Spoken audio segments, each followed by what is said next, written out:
I've got too much gear. We all know it. I know it. And when you have this many machines, it gets really hard to focus on anything. Some boxes inspire you, some don't. And some just end up sitting there collecting dust. So in this video, I just want to go through where I'm at with my setup right now, what's working for me, what isn't, and which devices actually make me want to create music. So if you're curious about any of these machines, or you're just wondering how they hold up in real life use, stick around. Let's go through the lineup. And just to be clear, this isn't me complaining. I know it's not exactly a bad problem to have, but somewhere along the way, I kind of lost control. So this has been a problem for a while for me, but it really spiraled recently when the Tonverk was released. It sort of came out of nowhere, and I just thought, yeah, it sounds very interesting, I need to get this. I wasn't even blinking, it was just like an instant purchase. And when I got it, I was thrilled. I thought that device was really inspiring, a lot of cool effects. I loved the layout, more button per function. It sounded really good. It was like, yeah, this is a really nice device. So I made some jam with it, made a video about it, where I talked about how much I liked it. And since then, I haven't even touched it. And the reason, yeah, I guess you all know already. The MPC Live III. That thing has completely taken over my setup. It's like the first thing I reach for when I want to make music. It's fast, it's fun, and it just works. And there's so much to explore on that machine. So now the Tonverk is on the sidelines.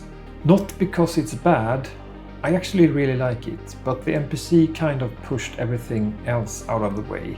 So I have not given up on the Tonverk. I hope that I will use it when like the initial inspiration phase with the MPC Live III has settled a bit. I will probably go back to the Tonverk, but we will see. And in the middle of all this, I actually sold my Digitone II again. So I was like prepping the Digitone II for a video, loaded up some old project, and everything just felt flat. It didn't sound inspiring anymore. It was just like, what is this?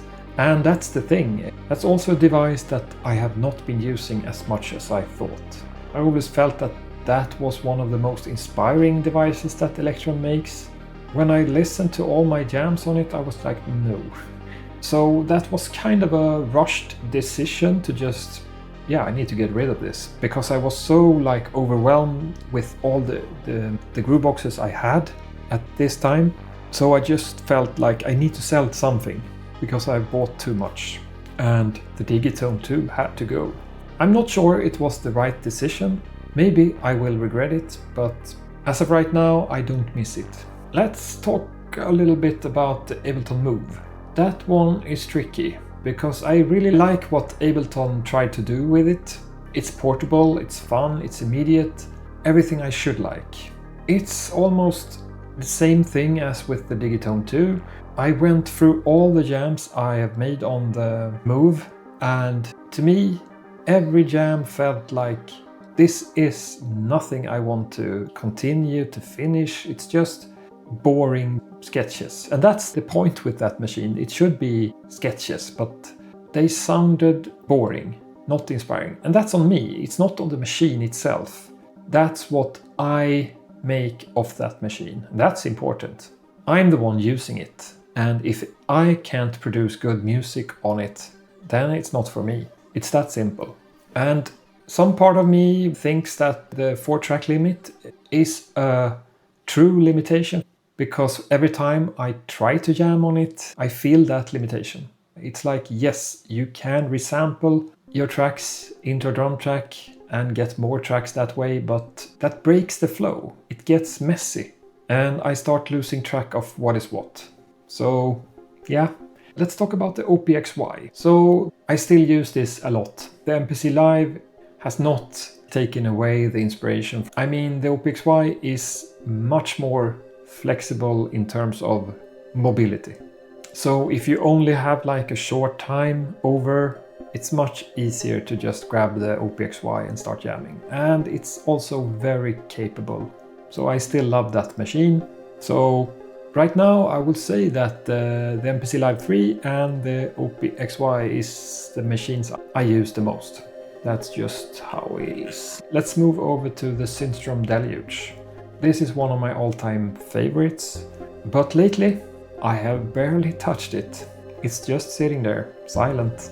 And this is nothing new. It's always like this with gear. It comes and goes. The Deluge has a huge part in me, so it's not going anywhere. And then there is the Octatrack. So I'm still exploring this machine. And honestly, I do get inspired by it. Every time I sit down with it, there's something new to discover. Some weird idea or workflow that only the Octatrack can offer. And one thing I really appreciate is the time stretching. It just works. It sounds so great, and it opens up so many creative options that other boxes don't handle nearly as well. But yeah, it's still a challenging machine. Of course, it's the Octatrack, but I'm not giving up on it. I feel like there's more to get out of it, and I'm slowly making progress. Let's move over to the Digitakt II. And yes, this one is also here to stay. I've made some progress with this machine, and I mean, once the whole honeymoon phase with the Live III fades out a bit, I will circle back to the Digitakt and dig deeper. And then there's the Tented Music Blackbox. This one, no, I don't use it. It's just sitting there. I have been trying to use it a couple of times, but it just doesn't click. There's nothing wrong with it, it's a great machine, but for whatever reason, it doesn't fit me. So where does that lead me? I think what I've realized is that having a lot of gear doesn't automatically mean you will make more or better music. In fact, sometimes it does the opposite. It scatters your focus. I've spent so much time jumping between different machines, learning their quirks, chasing that inspiration, that I sometimes forget what it's actually about. Making something that feels good. And at the end of the day, I don't want a shelf full of gear that looks impressive. I want a small setup that actually makes me create, not just collect. And maybe that's the real challenge for anyone making music today. Figuring out what truly inspires you and learning to ignore everything else. I should also mention the Polyend Synth. It's still a fantastic machine. I actually use it quite often. When I want like a fresh texture or a new color in a track, it's perfect to layer alongside another device. It's not like a centerpiece, but it absolutely earns its place, and it's here to stay. So in the end, all these purchases is to spark inspiration. Some devices works and some does not work, and that's always the case with music gear. The good thing is that you can sell them and not lose that much money, because the resale value is often pretty high with electronic music gear, at least here in Sweden. But one thought that hits me now is that every time I sell something, I'm immediately thinking about what can I buy instead? Now that I get some money, is there anything else I need? So that's a bit of a trap. For me, it's all about like improving workflow. Every day I think about that. Improving the setup, improving anything in the studio. What can I do? Can I buy like a keyboard slider to my desk so I can practice piano more often? Should I get like a smaller mixer board to be able to fit more gear on the desk? Maybe I need a patch bay. That could help when I switch gear out, because I always switch gear back and forth.